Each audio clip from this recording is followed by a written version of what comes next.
Alastor, A Origem do Demônio, Capítulo 2 O Assassino do Chapéu Coco. Naquela manhã lamentável, Londres havia acordado com notícias chocantes e assustadoras. Os jornais imprimiam novas matérias sobre o caso a todo momento. Os rádios transmitiam as últimas notícias sobre o crime que chocara a capital inglesa em todas as estações de comunicação.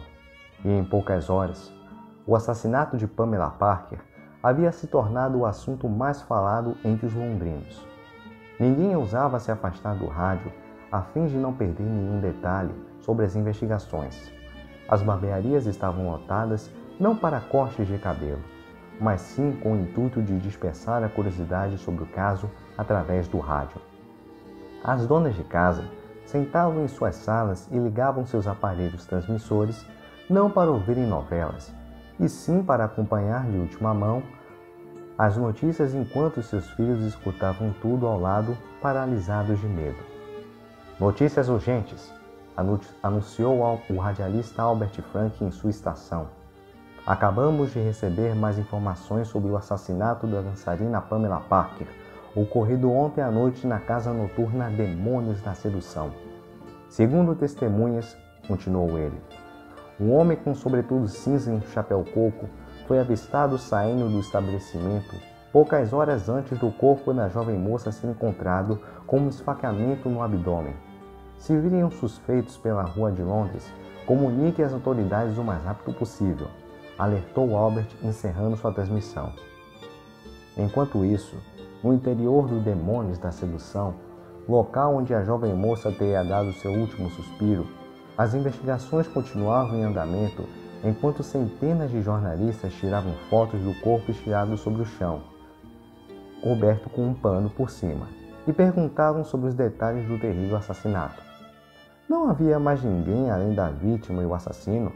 Perguntou um jornalista anotando tudo em seu caderninho. Não, responderam dos jornalistas. Segundo os relatos, todos os funcionários já haviam ido embora naquela noite, o que descarta completamente a possibilidade de haver mais alguém no momento do crime. As autoridades já possuem a suspeita de quem possa ser o assassino? Interrogou o jornalista. Segundo testemunhas, explicou o policial, um homem com sobretudo cinza e um chapéu coco foi visto saindo do local do crime algumas horas antes do corpo ser achado. Por enquanto, ele é o nosso principal suspeito, mas ainda não temos indícios de quem ele possa ser. Após concluir seu interrogatório com o policial, o jornalista dirigiu-se até uma moça que estava desolada em lágrimas. Ela era baixa, um pouco gordinha e vestia uma roupa de dançarina muito semelhante à da vítima. Ao se aproximar da pobre mulher, o jornalista tentou lhe interrogar da mesma forma que havia feito antes com o policial, porém, foi logo impedido por Albert Frank, que rapidamente se pôs na frente do mesmo, dizendo que a senhorita não estava em condições para dar depoimento. Após isso, o jornalista foi até outra dançarina, enquanto Albert consolava a pobre mulher em seus braços. Oh, Albert, lamentou ela melancólica. Por que isso tinha que acontecer justo com a Pamela? Está tudo bem, Missy, Albert consolou. As autoridades vão achar o responsável. Venha comigo, sugeriu ele. Você claramente não está em condições de trabalhar hoje. Após se retirarem daquele lugar nem um pouco agradável, Albert e Missy foram até o bar que habitualmente frequentavam para esquecer de seus problemas com uma boa e velha vodka. Depois do terceiro copo, Missy já estava mais calma e conseguia conter melhor suas lágrimas. Albert tocou em sua mão a fim de consolar sua pobre amiga. Que triste tragédia, Albert comentou. Ela era uma garota tão jovem. A culpa é minha, se acusou Missy. Eu encorajei a Pamela para trabalhar lá. Você não tem culpa de nada, falou Albert. Apenas queria ajudar sua amiga. A Pamela era tão linda, Missy comentou. E aquela voz incrível era de dar inveja em qualquer mulher. O sonho dela era ser uma grande atriz de sucesso, mas ela não tinha dinheiro suficiente para investir nisso. Eu disse que trabalhar no Demônios da Sedução poderia ajudar financeiramente, mas eu nunca achei que... Meu Deus! Exclamou Missy inconformada. Quem poderia ter feito algo assim? Na certa, um doido varrido, se intrometeu Husky enquanto limpava um copo sujo no balcão. Do jeito que o mundo está louco, disse ele humorado. Não duvidaria nada que o assassino pudesse ser qualquer um. Até mesmo você, Al. Husky, Missy o repreendeu. Como pode pensar algo assim do Albert? Ora, está tudo bem, Missy, tranquilizou Albert com um sorriso amigável.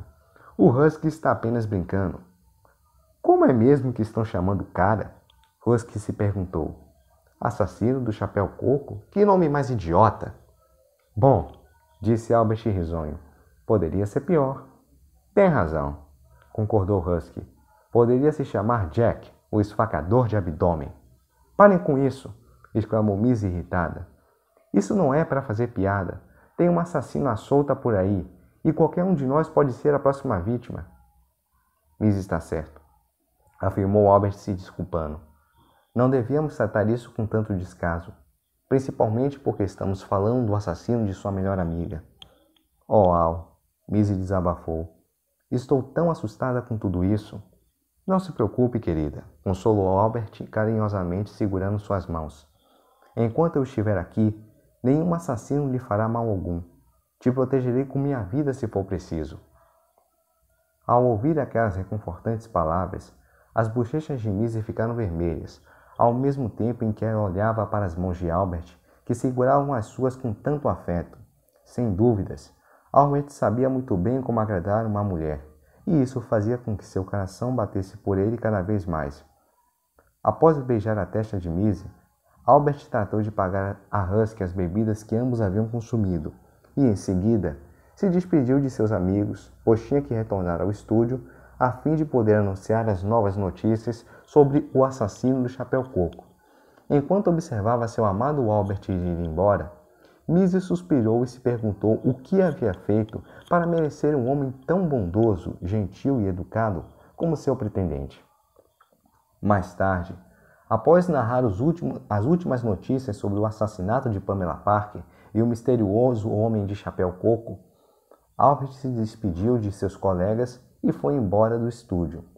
Ao chegar em casa após um duro dia de trabalho, jogou seu corpo contra sua poltrona e soltou um satisfatório suspiro de descanso, ao lado de sua quente lareira.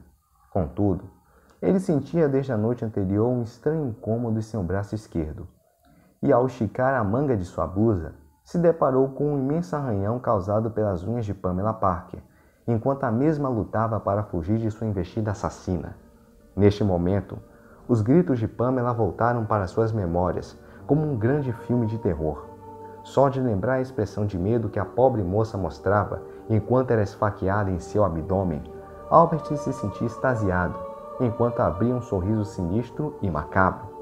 Ao recordar sobre o assassinato que ele próprio havia cometido na noite passada, olhou para um punhal ainda ensanguentado em sua estante e em seguida para o sobretudo e o chapéu pendurado sobre seu cabide, imaginando quem seria a próxima vítima do assassino do chapéu coco.